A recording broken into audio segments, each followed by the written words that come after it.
आज की इस वीडियो में हम पढ़ेंगे 11.1 का क्वेश्चन नंबर 4। ये जो 1, 2, 3 इसको हमने पहले ही एक वीडियो में बता चुका हूँ। 20 मिनट का कम से कम वो वीडियो है, ठीक है। इसमें हम पढ़ेंगे, देखो, शंकु के आकार का एक तंबू 10 मीटर ऊंचा है, उसके आधार की त्रिज्या 24 मीटर है। तो हमको तंबू की तिर्यक ऊंचाई और तंबू में लगे कैनवास की लागत, यदि 1 मीटर स्क्वायर कैनवास की लागत 70 रुपए है तो ज्ञात करनी है, ठीक है। तो एक्सरसाइज 11.1 रिपीट, ठीक है। Question number 4। तो देखो क्या लिखा है, शंकु के आकार का एक तंबू। तो ये शंकु के आकार का एक तंबू बना दो, ठीक।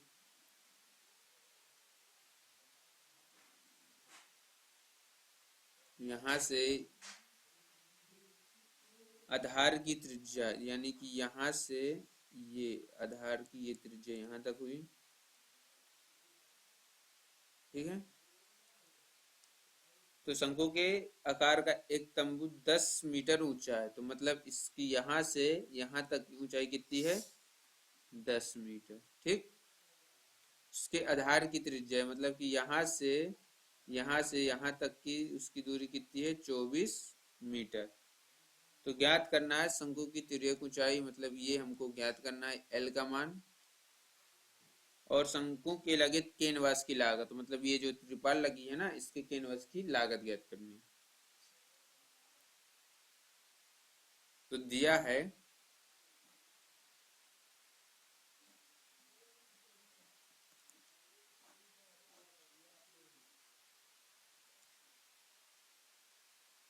एच का मान, यानी कि तंबू की ऊंचाई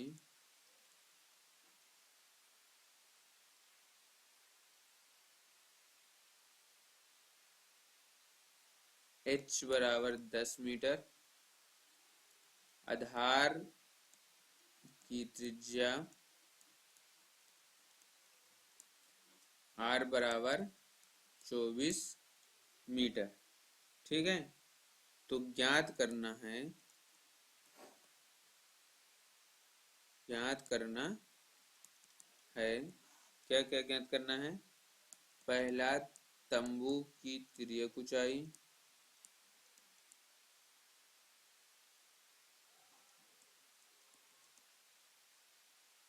एल का मान, ठीक।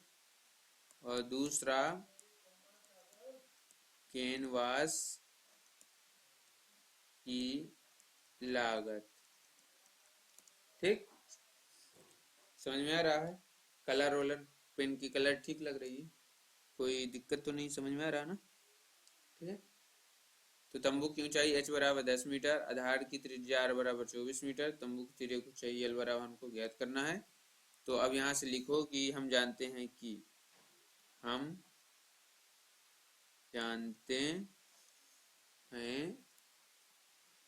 क्या जानते हैं, हम जानते हैं कि देखो, हमको यहाँ से ज्ञात करना है पहला कि तंबू की तिर्यक ऊंचाई, ये हमको ज्ञात करना है। समझ आ रहा है। तंबू की तिर्यक ऊंचाई हमको ज्ञात करना है। तो सूत्र होता है एल स्क्वायर बराबर H square plus R square. तो हमको तिर्यक ऊंचाई ज्ञात करनी है, यानी एल का मान ज्ञात करना है ना। तो यहाँ अंडर रूट चढ़ जाएगा, क्या चढ़ जाएगा, अंडर रूट। यहाँ स्क्वायर था, स्क्वायर गायब करेंगे तो यहाँ अंडर रूट चढ़ जाएगा। तो एल का मान ज्ञात करने के लिए हमको क्या करना पड़ेगा, अंडर रूट एच का मान कितना है, 10। तो यहाँ हो जाएगा 10 का स्क्वायर प्लस आर का मान कितना दिया हुआ है, 24। तो यहाँ हो जाएगा 24 का स्क्वायर, ठीक है। इतना आ जाएगा। तो यहाँ से देखो एल बराबर हो जाएगा अंडर रूट 10 का मान कितना होता है, 100 होता है। 24 का 2 बार गुणा करेंगे तो कितना आएगा, 500। 500 कितना आएगा, 576 आएगा। तो देखो एल बराबर होता है 676, इन दोनों को जोड़ेंगे तो कितना आ जाएगा, 676 आ जाएगा। और ये जो 676 है वो 26 का वर्गमूल है। अगर निकालते नहीं बनता तो निकाल दें, फिर रहने दें। तो निकालना है, अगर 676 किसका वर्गमूल है, इस तरह निकालोगे 676, ठीक, 2 तो 2 3 6, 2 3 6 और 2 8 16, फिर 2 से काटो, 2 1 कम 2, 2 छक्का 12, 2 9 18, फिर यहाँ से काटो तो 13 69 और 13 69 बताया। तो यानी कि L का मान कितना हुआ, 2 गुणे 2 गुणे 13 गुणे 13, ठीक। यानी कि L बराबर कितना हुआ, 2 का जोड़ा बना 2 बाहर निकला, 13 का जोड़ा बना तो 13 बाहर निकला। तो L का मान कितना आ गया, 13 दूनी 26 मीटर आ गया।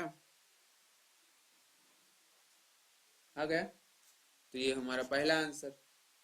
अब दूसरा आंसर क्वेश्चन लिखा है कि तंबू में लगी कैनवास की लागत। तो तंबू में लगी कैनवास का क्षेत्रफल, पहले तंबू समझ में आ रहा है, तंबू में लगे कैनवास का क्षेत्रफल बराबर कितना हुआ, पाई आर एल, ठीक। तो ये बताओ, पाई का मान 22/7 दिया हुआ है, ठीक। आर का मान कितना है, आर का मान 24 है और एल का मान 26 है। तो ये क्षेत्रफल हो गया हमारा। तो यहाँ से ये लिखा है कि 1 मीटर स्क्वायर कैनवास की लागत 70 रुपए है। तो यहाँ लिख दो कि कैनवास की लागत, कैनवास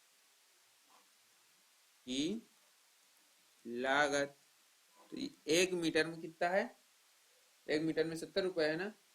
तो यहाँ आ जाएगा 22/7 गुणे 24 गुणे 26 गुणे 70, क्योंकि 1 मीटर में 70 है तो ये पूरे में 70 हो जाएगी गुणा। तो 7 का भाग कर दो किससे, 70 से, तो आ जाएगा 10। तो ये हो जाएगा 22 गुणे 24 गुणे 26 गुणे 10, और इन सब का अगर गुणा करोगे तो कितना आएगा, 13/80, कितना आएगा ना। तो इन सब का अगर गुणा करोगे तो कितना आ जाएगा, 13, 72 और 80, और यही कैनवास की लागत है। समझ में आ गया, गुणा करते बन जाएगा कि 22 का गुणा 24 से करना है, 24 का गुणा 26 से करना है, 26 का गुणा 10 से करना है, जो आए तो 13, 72, 80 इसका आंसर हुआ, ठीक है। तंबू में लगी कैनवास का क्षेत्रफल पाई आर एल, कैनवास की लागत इतना हुआ, और ये हमारा आंसर हुआ। क्वेश्चन नंबर 4 इस प्रकार खत्म हुआ।